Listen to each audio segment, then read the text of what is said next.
മറിമായം team സിനിമയിലേക്ക് കടന്നു വരുന്നു എന്നുള്ളത് കേട്ടപ്പോൾ തന്നെ വലിയ സന്തോഷം തോന്നി. മറിമായത്തിൽ അഭിനയിക്കുന്ന ഒരുവിധം ആൾക്കാർക്ക് അറിയാം, ഞാൻ ഈ പരിപാടിയുടെ വലിയൊരു ആരാധകനാണ്.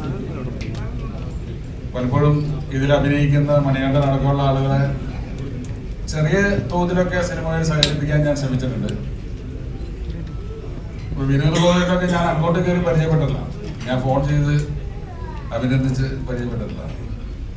പലപ്പോഴും അവരുടെ പ്രകടനങ്ങൾ കാണുമ്പോൾ അതിശയിച്ച് പോകാറുള്ളതാണ്. പ്രത്യേകിച്ചും സ്നേഹമൊക്കെ ഇപ്പോഴും അത്ഭുതകരമായിട്ടാണ് അതിൽ അഭിനയിക്കുന്നത്. ശ്രീകുമാറിനൊക്കെ അതിൽ ഓരോ ക്യാരക്ടേഴ്സിനും നമുക്ക് സുപരിചിതമാണ്.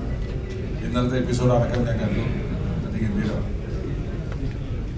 അപ്പോൾ അങ്ങനെ ഒരു ടീം കുറച്ചുകൂടി സജീവമായിട്ട് സിനിമയിലേക്ക് ജനങ്ങൾക്കിടയിലേക്ക് ഇറങ്ങി വരുന്നു എന്നുള്ളതാണ് ഈ ചടങ്ങിൻ്റെ ഏറ്റവും വലിയ സന്തോഷം. അതിനെ ഞാൻ ആദ്യം അഭിനന്ദിക്കുന്നതിൻ്റെ നിർമ്മാതാക്കൾ തന്നെയാണ്, സപ്തതരംഗിനെ തന്നെയാണ്. കാര്യം ആര് തയ്യാറെടുക്കുന്ന ഒരു വ്യക്തികളുണ്ടല്ലോ, ഒരു മിനി സ്ക്രീനിന്റെ മുന്നിലേക്ക് മാത്രം മറഞ്ഞു നിൽക്കാതെ അവരെ ബിഗ് സ്ക്രീനിന്റെ മുന്നിലേക്ക് കൊണ്ടുവരാതെ. അപ്പോൾ പലപ്പോഴും എന്നെ അത്ഭുതപ്പെടുത്താറുള്ളത് മറിമായം ടീമിന്റെ സിനിമ നമ്മൾ കാണാൻ പോകുന്നുള്ളൂ, സിനിമ എന്തായാലും നന്നായിരിക്കും പറയാം, അവർ തെരഞ്ഞെടുക്കുന്ന വിഷയങ്ങളും അത് അവതരിപ്പിക്കുന്ന രീതിയാണ്. കുറെ കാലമായിട്ട് പലരും എൻ്റെ അടുത്ത് ചോദിക്കാറുണ്ട്, എന്തുകൊണ്ടാണ് സന്ദേശത്തിന് ഒരു രണ്ടാം ഭാഗം ഇല്ലാത്തത്. പലപ്പോഴും ആലോചിക്കാറുണ്ട്, ഞാനൊക്കെ ആലോചിച്ചിരുന്നു സന്ദേശത്തിന്റെ ഒരു സെക്കൻഡ് പാർട്ട് വേണം. കാര്യം 32 കൊല്ലമായി സന്ദേശം ഇറങ്ങിയിട്ട്. പക്ഷെ ആ ധർമ്മമാണ് മറിമായൊക്കെ അനുഷ്ഠിച്ചുകൊണ്ടിരിക്കുന്നത്. കാരണം ഞാനൊക്കെ ഏതെങ്കിലും സാമൂഹ്യ വിഷയങ്ങളെ വിശകലനം ചെയ്ത് ശ്രീനിവാസനൊക്കെ ആയിട്ട് ആലോചിച്ച് നമുക്കൊരു സിനിമയാക്കുന്ന ചിന്തിക്കുമ്പോഴേക്കും അത് മനോഹരമായിട്ട് ഇവർ കണ്ടെത്തുകയും അവർ അതിന് മുന്നോടിയായിട്ട് തന്നെ സ്ക്രീനിലേക്ക് പ്രവർത്തിക്കും. അപ്പോൾ നമുക്കത് വലിയൊരു ആരാധനയോടെയാണ് നമ്മൾ കാണുന്നത്. പിന്നെ ഇതിനുള്ള എല്ലാ വ്യക്തികളും എല്ലാ വിജയത്തിന്റെ പിന്നിലും ശക്തമായ ഒരു സമർപ്പണം തന്നെയാണ് വേണ്ടത്. നമുക്ക് ഈ ഒരു പബ്ലിസിറ്റിയിൽ മാത്രം ഒതുങ്ങാൻ പാടില്ല.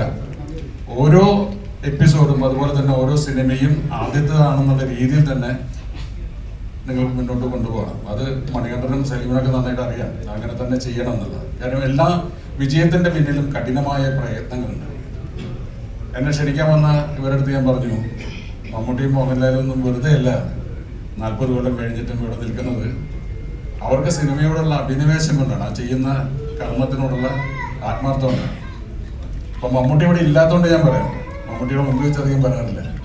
ഞാനും മമ്മൂട്ടിയും കൂടി ഒരിക്കൽ പണ്ട് ഈ വടക്കൻ വീരഗാഥ എന്നുള്ള സിനിമ തുടങ്ങുന്നതിന് മുമ്പ് എറണാകുളത്ത് നിന്ന് തൃശ്ശൂർക്കൊരു രാത്രിയാണ്. അപ്പോൾ ഞാൻ ഒരു ടാക്സി വിളിക്കാൻ പോയപ്പോൾ പുള്ളി പറഞ്ഞാണ്, ഞാൻ ആ വിളിക്കാൻ പോകുന്നത്, ഞാൻ നിങ്ങൾ വിടാം, ഞങ്ങൾ രണ്ടാളും കാറിൽ കയറി.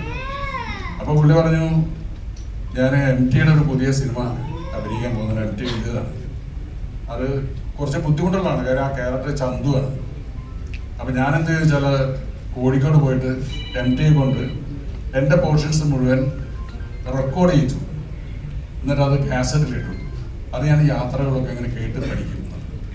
എന്നിട്ട് വടക്കൻ വീരഗാഥ തുടങ്ങുന്നേക്കാൾ എത്രയോ മുമ്പ് MT യുടെ ശബ്ദത്തിൻ്റെ കൂടെ ഈ കാസറ്റ് പ്ലേ ചെയ്തിട്ട് MT യുടെ ശബ്ദത്തിൻ്റെ കൂടെ മമ്മൂട്ടി ആ സംഭാഷണങ്ങൾ പറഞ്ഞ് പഠിക്കുന്നത് ഞാൻ നേരിട്ട് കണ്ടിട്ടുള്ളതാണ്. ഇരുമ്പാണി തട്ടി മുളയാണി എന്നൊക്കെ പറഞ്ഞിട്ടുള്ള MT എവിടെ നിർത്തുന്നു, എവിടെ ആരംഭിക്കുന്നു എന്നുള്ളത്. അപ്പൊ അത്തരം നിശബ്ദമായ പഠനങ്ങളിലൂടെയാണ് ഇവരൊക്കെ വലിയ ആൾക്കാരായിട്ടുള്ളത്. അപ്പൊ അതുകൊണ്ട് മറിമായത്തിൽ എല്ലാവരും ആ ഒരു ശ്രമമുള്ളവരാണെന്ന് എനിക്കറിയാം. ഇതൊരു വലിയ വിജയമാവട്ടെ, ഈ സിനിമ നമ്മുടെ മലയാളത്തിലൊരു തരംഗമായി മാറട്ടെ എന്ന് ആശംസിക്കുന്നു.